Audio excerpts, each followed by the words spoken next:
and I'll bring you on. Hey, everybody. Good morning, good afternoon, good evening, whatever time of day it is, wherever you are, welcome.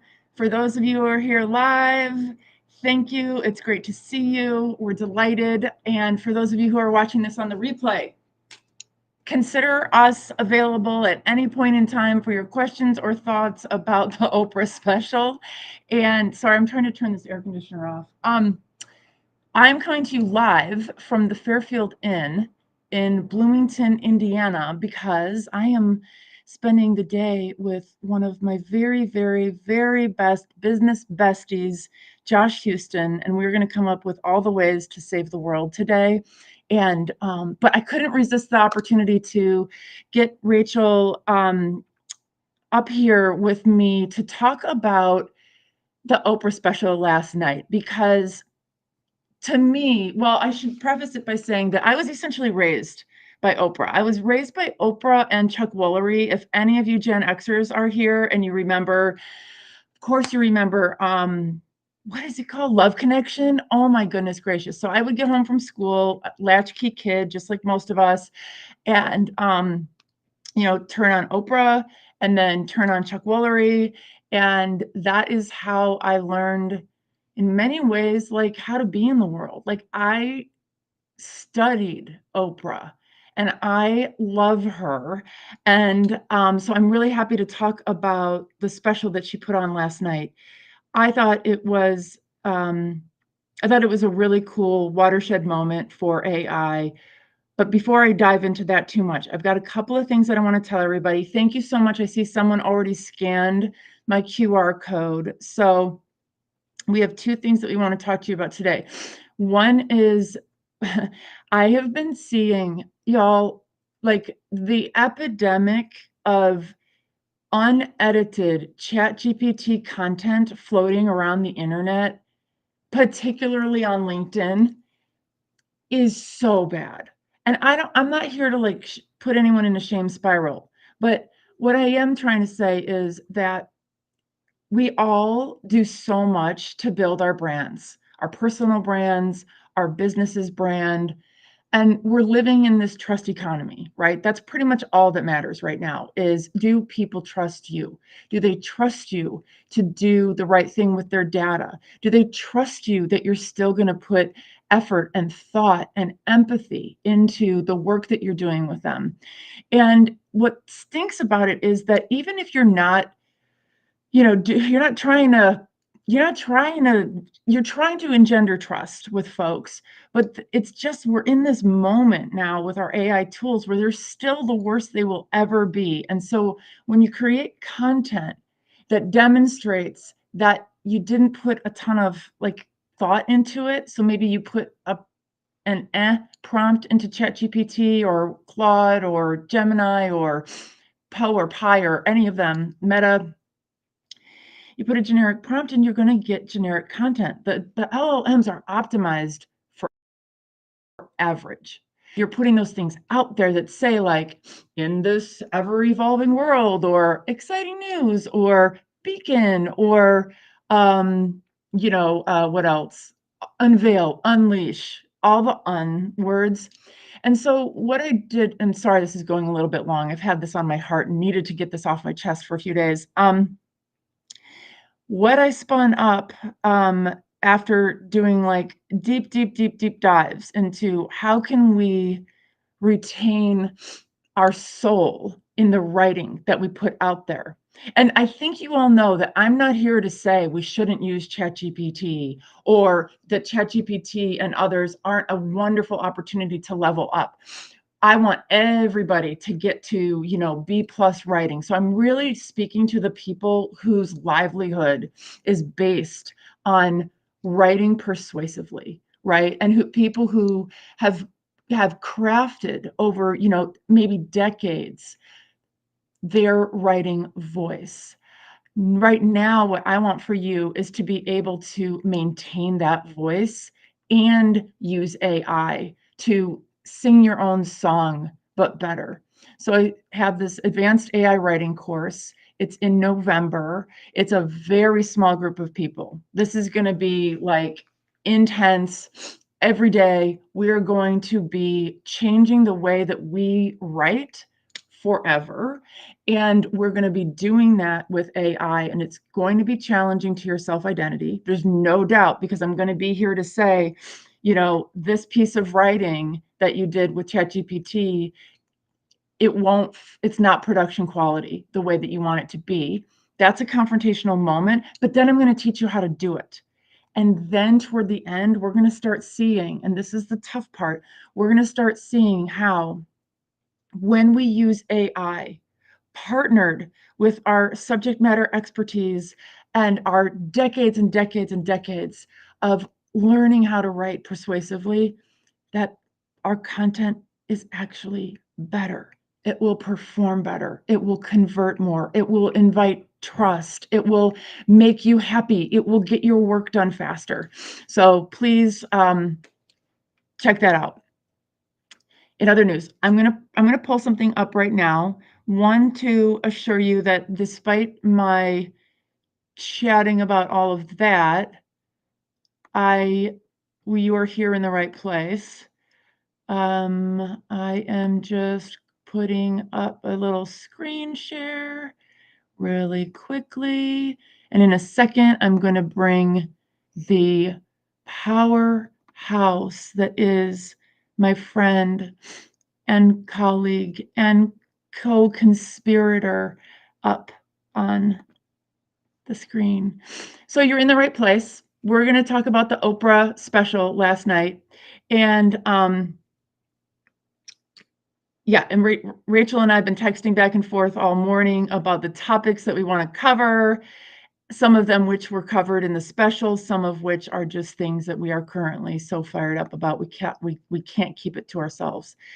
And then I wanted to tell you all again, I know it sounds like self-promotion, but whatevs. This is, my show, so I guess I'm going to talk about my stuff.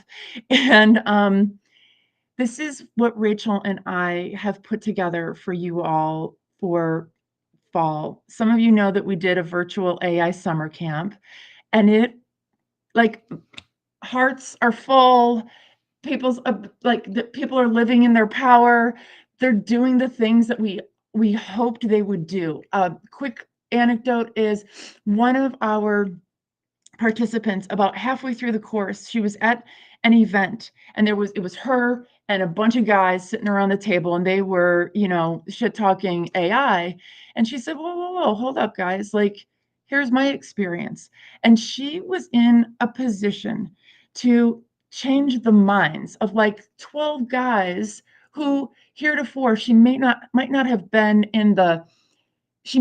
like living in her power quite enough to stand up in that way and hold that space. In addition to that, she was now had enough expertise to share that she got to change those people's limiting beliefs about AI. So that's the kind of thing we're doing in Fall Forward. We want you in this course with us. It's affordable. We have equity scholarships. Talk to us, DM us. We're here to be your community. Get in touch. That bit.ly link will work, and we'll drop it in the chat as well. Okay. All right, everybody. That is enough from me. More than enough. I'm going to bring my friend Rachel up. Rachel, tell the people about you. Tell the people about this theme that you and I have been exploring so deeply, and that you've really introduced me to more than anything, really, is talk to us about your identity and how it relates to the space that you are living in right now in AI. Oh, no small question there, Anne. So just your identity, your heart and soul, no big. A consultant at 𝗍𝗶 Impact Solutions, actually founder, managing director, Ooh. whatever the title is. But I think the Oprah special last night was mind-blowing. And I think there was a lot of skepticism and wariness that came through. Were they real people? Were they AI generated? Right? There's some, like, you speak like a robot. Perhaps you are one. And that's something we need to be really careful about moving forward. And I think Christopher Wray, the FBI director, was really emphasizing how we need to proceed with caution and how we do need some guardrails and guidance. However, that's going to come from organizations, institutions. What we as individuals can be doing is learning how to play, learning how to engage with this tool in a way that feels fulfilling for us. And that can vary in a lot of ways. I just got into video editing. I'm not a video editor. I don't aspire to be an expert in that, but it was playful and fun. And I think ultimately we will land on AI being a tool for productivity and efficiency and acting as an assistant, but to just start exploring. And I think it was really cool. Like Oprah did a live demo with one of her guests, and she admitted like she hadn't used any of the tools until like days before this actual special. And I thought that was really powerful. And then, and just to bring in like that identity piece is Oprah's a leader. She's leading. She's driving this conversation. She's demonstrating to us that this is an important thing to be engaging with as a society, as a community, and as individuals. What our responsibility is as individuals engaging with this tool is to figure out how it fits into our world. How do we take our values, our identity, our way of showing up and operating, and using this new tool to facilitate that? And we're in the social sector, so that means tech for good, but also acknowledging the peril, right? There is risk, and there is a reason to proceed with caution. Yes. Okay. What I love about what you just shared is that you didn't say the show last night changed everybody's mind.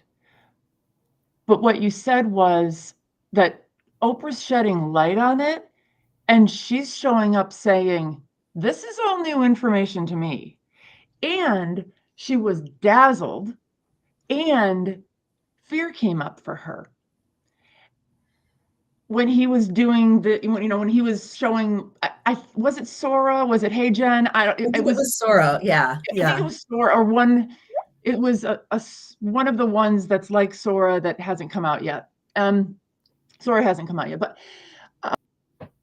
one of the things that she did that I thought was really impactful was she humanized Sam Altman.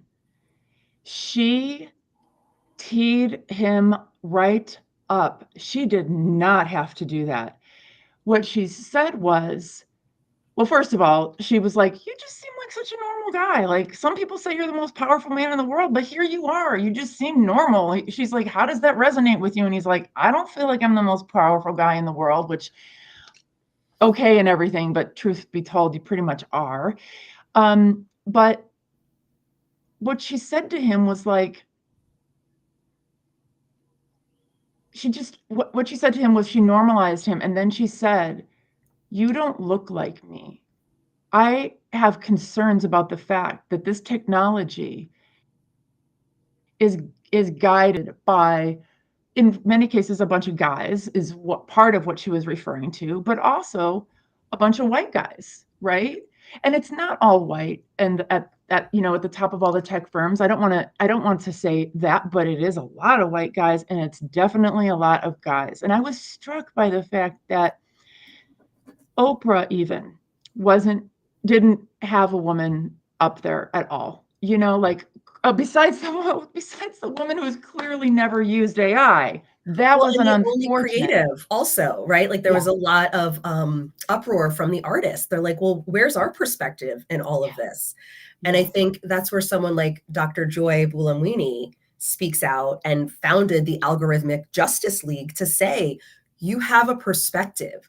Your voice matters. She did not expect, she was an artist, a creative, right? And she was doing some image recognition stuff. And she's like, wait a minute, it's not recognizing me. Something's going on here. And I think that's the call to all of us right now in this AI moment. It's, again, New York City subways. If you see something, say something. Yes. And figuring out where to say those things, that might be the challenge of the moment. But that's where we need to find collaboratives. We need to find folks like me and Anne who have vendor partners who want to hear, what are the limitations? What's the possibility? Where are we seeing bias? What kind of questions should we be asking to make sure that this tool is proceeding ethically and responsibly? What happens inside that black box algorithm? And so this goes back to me for my grounding as a cognitive scientist. It means that I understand the very human reaction of fear, of like, what is this thing? I don't get it. I don't like it. I don't want to deal with it. Unfortunately, we can't stay there. And that's where we need to start opening up that black box and understanding what is happening in there. What does it mean to build logic? What does it mean to explore linear regressions? And these are all words that are probably beyond your ken, but this is what we need to start learning. And someone like 𝗍𝗶 𝗘𝗺, she shared an incredible article the other day. What is generative AI? And she walks us through it in layperson terms, complete with a tutorial video, and helps us understand, what is this thing? How does it work? And what kind of questions do I need to be asking before I take the answer as gospel? Yes. Yes, absolutely. What did you think about kind of, well, I'll just skip to the punchline. I was surprised that certainly they know the audience, right? I mean, it's Oprah. They know the ICP that's showing up, right? They know who's not going to be there. Why mandate that Sam Altman, for example, use terminology that people understand? So people were saying, like, what is she's saying, like, describe what it is, and he starts using words like models and training and the words that we in our bubble, this is just part of us, right? It's like talking about what kind of coffee you had. This is the coffee from the downstairs cafe at the Fairfield Inn in Bloomington, just so everybody know. Don't be jealous, people. And what I didn't love about that is that what I wanted, there was a piece I was yearning for here of truly connecting and like making sure that people know that everyday people, not technologists per se, are using this to change their lives, their work, their personal, their family. Didn't walk away with that sense per se, but just by having the special, she's saying to her audience, her fans, this is important. I mean, think about, I'm such an Oprah, like just an absolute Oprah stan. I will love her until the day I die. But the generosity of spirit that it took for her to use this particular topic to bring together on something that her regular audience isn't necessarily going to resonate with, but it's Oprah's name and it's AI in a title. If that's all people saw, I think that's worth its weight in gold right there. Absolutely. It's worth talking about. And I think knowing Oprah, she tends to bring in like the best and the brightest to crack open the conversation. Right. And so unfortunately, right now, the perception is, and the reality is, the folks driving this conversation are tech bros, right? Those are the folks who are at the top, who happen to be the best and the brightest in the moment. They have the power, they have the privilege. However, knowing Oprah, I imagine there's going to be a follow-up conversation, right? Like, hey, nonprofits, how are you using this tool? Hey, fundraisers, how is this rocking your world? And so I can imagine her continuing to humanize this, but she needed to start at the top, right? For lack of a better hierarchical way of understanding it, is who are the folks who can explain this? And yes, while Sam Altman's explanations were disappointing, I think as we bring more lay people to the conversation and strip away, the big glossy titles of, Open AI and, hey, I'm a normal person just using the free ChatGPT and this is what I'm doing. That's when the conversation gets really interesting. And so one of the folks that you follow on TikTok, and I'm going to blank on the person's name, but they were sharing about play first, mindfully create. There you go.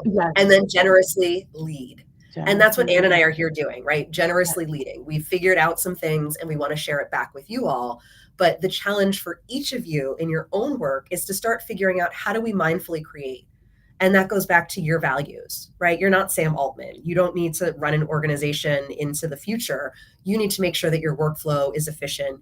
You need to make sure that just like when computers showed up at your office and you did some upskilling, that now AI has shown up in your office. And you need to make sure that folks know how to navigate this tool and can start playing and then creating and then iterating on that in collaboratives together. Yes, yes.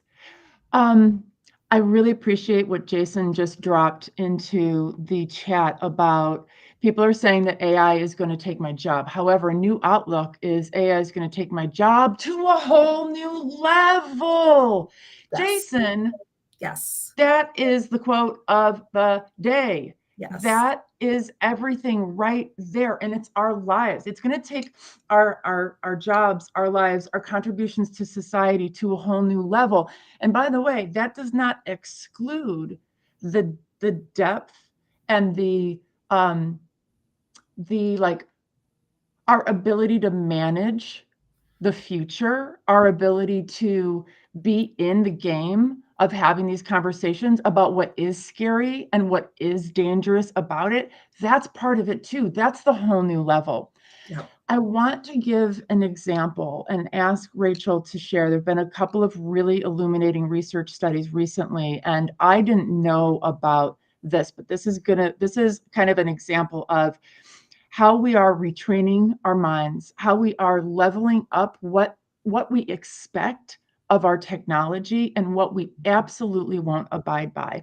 So what I want to talk about for a sec here is bias in the models and something that I was unaware of, which is the way the models interpret African American vernacular English and what happens when they detect that. So Rachel, are you? Do you have You've queued me up beautifully. And this is research out of Stanford, University of Chicago. There's a couple different research teams who have looked at this.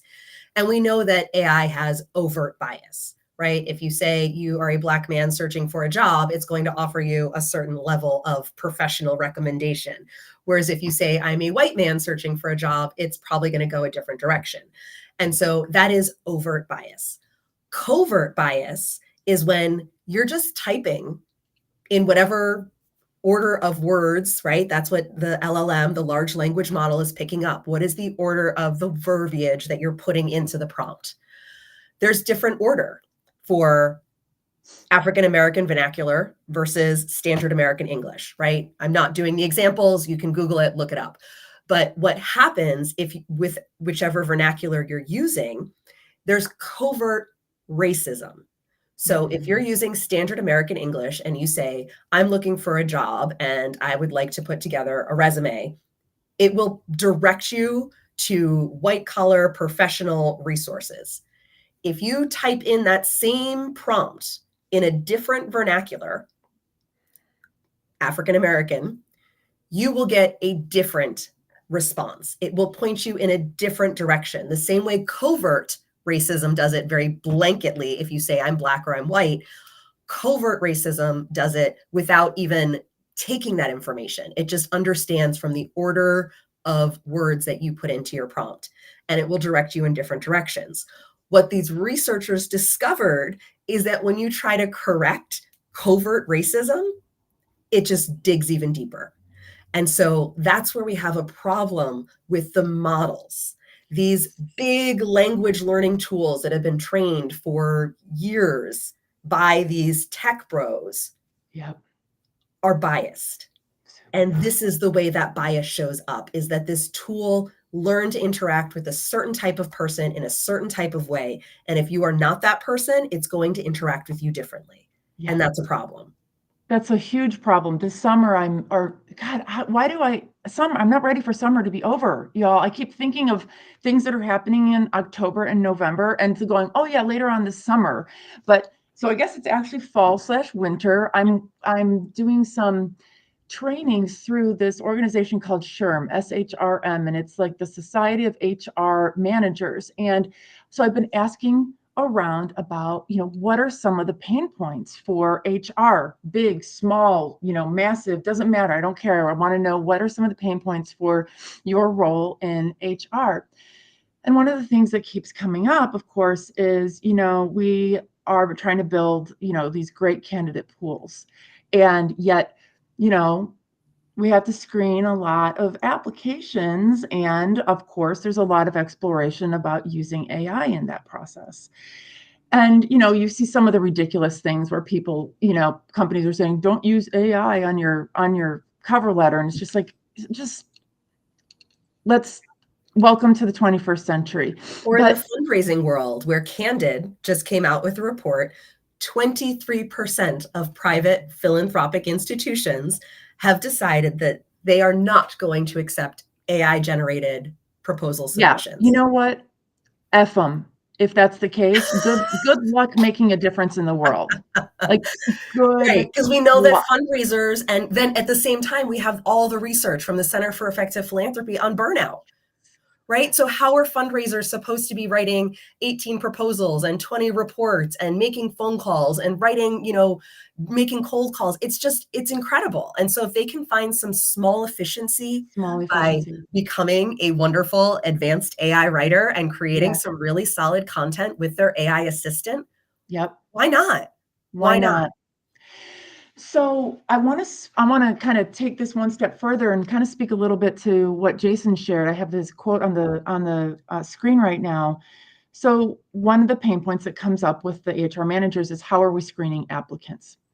And I want to share with you all that, as Rachel has brought to my attention, the impact of how the models interpret AAVE, I'm thinking, well, that is absolutely going to massively bias the candidate pools, like as if we didn't already have a whole bunch of factors, right, that are going to bias our pools.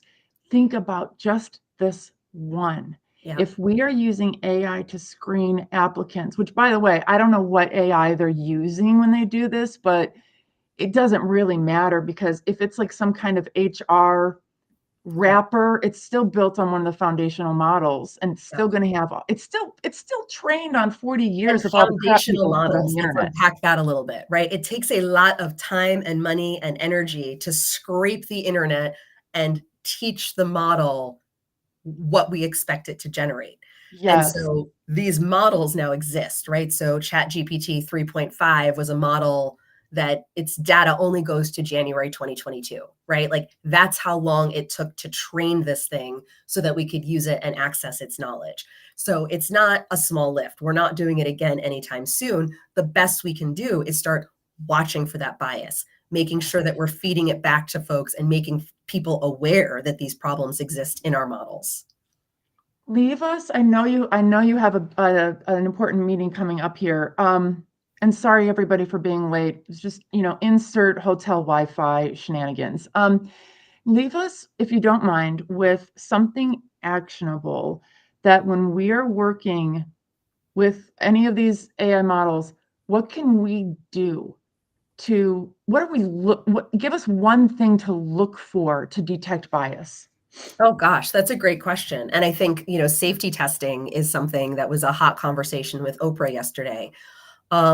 Detecting bias, I think putting a different lens on your prompt, right? And so we had that happen in our course a couple of times, Anne, where someone was like, I asked it this, and then it like left out an entire slice of the population.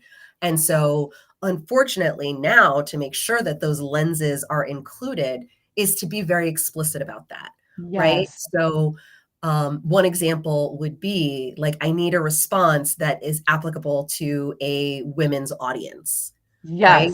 Or I need a response that is inclusive and attentive to disability inclusion, or make sure that you're generating a, what are those? An infographic. Generate an infographic with the colors that are recommended for, vision limitations, right? You have to be really explicit in order to be inclusive right now. So in order to mitigate, right, we know the first product we get from AI is just a first pass, right? Your summer intern created the document, right? Imagine AI is your summer intern. They do not have all the knowledge. They don't care that much, right? Like, maybe you have a great summer intern, my apologies, but assume that that's who you're working with.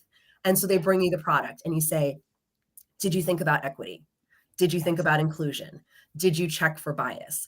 And so I think that's the equivalent of like safety testing that we can be doing at our organizational or individual level, is making sure that we're putting lenses on that initial response.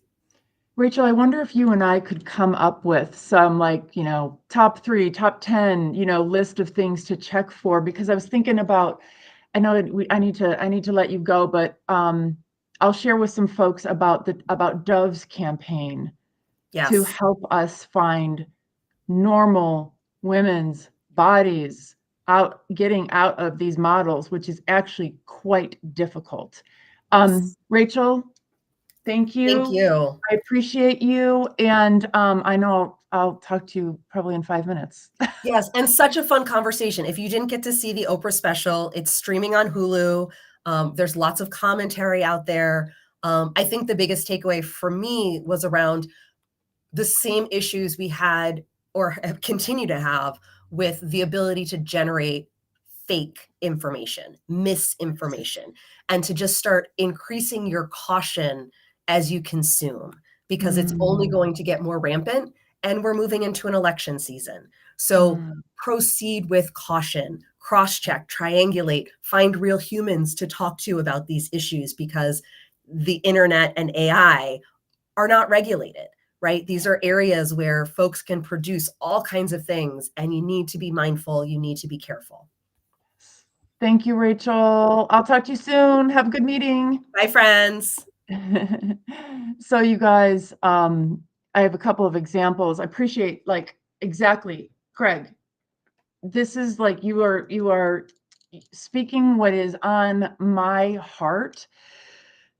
The experience that I've had is that until recently, I really didn't exercise the muscles in my brain for detecting bias, because as an employee, as a leader, for the last, 15 years of my career, by the time something got to me, my role was to review it for a certain set of criteria and then, send it off, and then it was going to be published. And I'd be like, well, if so-and-so wrote it, it's got to not have any problems. Like, I did not exercise those muscles in my brain looking for bias. But now that I'm attuned to it, it's becoming more of second nature. And to Greg's point, like, that's where I think we need to be. I think that, yes, we should do a lot of things with the prompt, and we should do a lot of things with checking, but really, when it comes down to it, as human beings who want equity, this is our responsibility, not just with AI, right? This is our responsibility out in the 3D world, IRL, right? And I don't know if you all have experienced this, but some of the conversations I have with people, I realize that I've learned kind of there's a way of, for example, when I give instructions to somebody, I don't say, hey, we need to plan a homecoming event, because I've been trained by working with AI. I would never say something without sharing a few of the steps, to my super smart intern. I would say, you are, in your role planning a homecoming event, right? Here's how we've done it in the past. Here is our desired outcome. Here's our ICP. Here's one, blah, blah, blah. Here are some examples, etc. And I feel like it's like that with detecting bias as well. So as I have studied, and I do think that it requires research and studying and informing ourselves, and that is on each individual user. As I've been doing that, I've been able to see things that I never would have noticed before, right? Implying that everybody walks versus some people use a wheelchair, right? You have to dig really deep to get images of women who aren't young, typically white, always skinny. And that's why I was shouting out the Dove campaign. Dove, you guys probably know, like, the Real Bodies, Dove, like, that's their jam.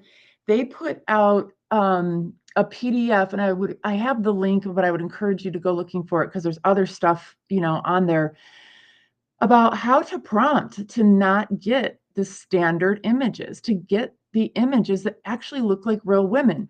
And as somebody who's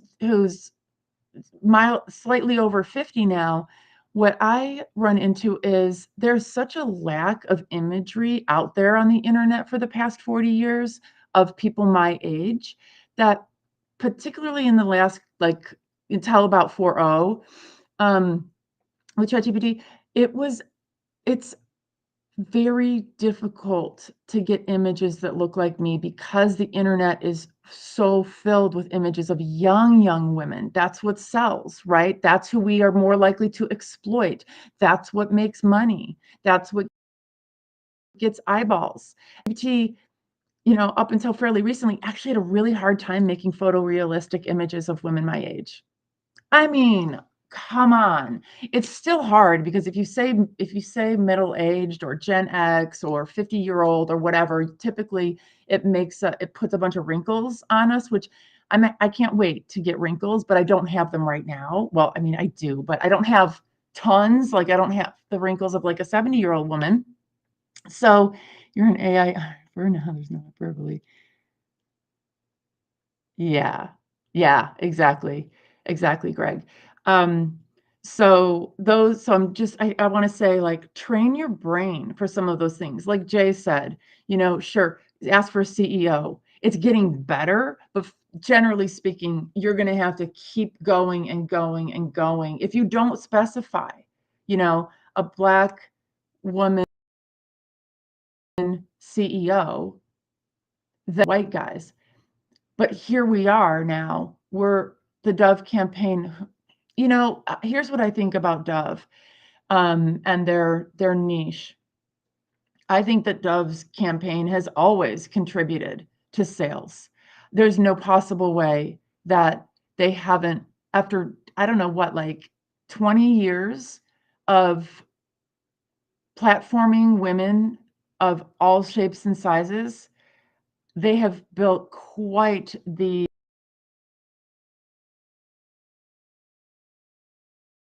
be very surprised. I should probably dig into if they don't get a market share beyond some of their competitors because of the work that they've done in this space. And what I love about the work that they're doing with AI is, like, why does Dove need, like, do they need to really get involved? But they're putting their money where their mouth is. And I think that's dope. And that seeing major corporations, because who's Dove owned by? It's owned by one of the multinational conglomerate, Unilever or something. I don't know. One of the ones that owns everything. So to see them stepping up and doing it means a lot to somebody like me. Oh, thanks, Greg. Appreciate you very much. Thank you for showing up for us, Greg. It means the world. You guys probably know that, but it means so much when people show up and contribute to the conversation. Like, it is just like, it makes my heart so full and makes me feel like I'm doing some of the right things. So I'm glad that this brought some awareness that the Oprah thing existed. That's good news. And I would encourage all of you to have these conversations. Like Kyle Shannon teaches us, share generously, lead generously. One of the things that came up for me last night was on a watch party on TikTok, and it was very negative about the special. And that's okay and everything, right? We all have our thoughts and feelings. But what it brought up for me, maybe this is my final point, what it brought up for me is the extremely important role of empathy in this era. Those of us who have empathy, right, which is all of us on this call, and can access that easily in our conversations while we're sitting quietly hearing our friends and family, right, talk about this, we are going to affect the future of how individuals use it as well as our society uses AI. It is so critically important for us to be generous with our empathy and not judge one another, not judge the people who aren't using it, not judge the people who are wherever they are on their journey, right? Like, it can be painful sometimes for those of us who are in the bubble to listen to people who are not in the bubble. I know it's hard, it's like, and that was part of what let me see. What is this, Greg? I want to see what it is. Okay, here's a plug and a share. AI content articles updated hourly, not generated by AI, curated by carbon-based life forms. Here we are, the carbon-based life forms. Yes, please do. Check out Greg's writing. He's been a great contributor to the community, and I'm really grateful for that. So, empathy, that's what I'll leave you with. I think the Oprah special is going to open up a lot of potential conversations for you. When you're wandering around your neighborhood today, walking your dog, or if you go to an office, or if you hop on a Zoom with somebody, ask them, did they watch the special? What did they take away from it? Talk to them about your point of view. Let them know the journey that you're on, right? Because we are all on this journey together. This is going to bring some of us a lot closer, and it's also going to divide a lot of us too. But I feel like last night brought us all a little bit closer. Thank you all for being here. Happy Friday. Have a beautiful weekend. We have some bangers coming up. Next week, we have 𝗔𝗚 𝗘𝗺𝗵 coming in to talk to us about AI and trust and fundraising. And I think we also have Kathy McPhillips, who we just wrapped up. I just finished the Maycon conference for the past 3 days. It was absolutely incredible. Absolutely incredible. It's the Marketing AI conference. There were 1,000 of us there. And Kathy's good team used AI to plan this amazing conference. They did, I can't even imagine a better conference. It was just absolutely perfect. So she's going to come on next week, I think toward the end of the week, maybe the beginning of the following week, to talk about how do you use AI to plan a ginormous conference and do it really well. So tune in for that. You guys know, we put our announcements up on my feed. We put them up on LinkedIn. We never know what the algorithm does. But if you're ever wondering if we have something come up, just check my feed. And if we're not already following each other, I think I saw a few new names here today. We're all on this journey. Oh gosh, Doug, I'm a huge fan of you. Connect with me, okay? I want to see what you're up to and be able to be in touch with you. All right, everybody.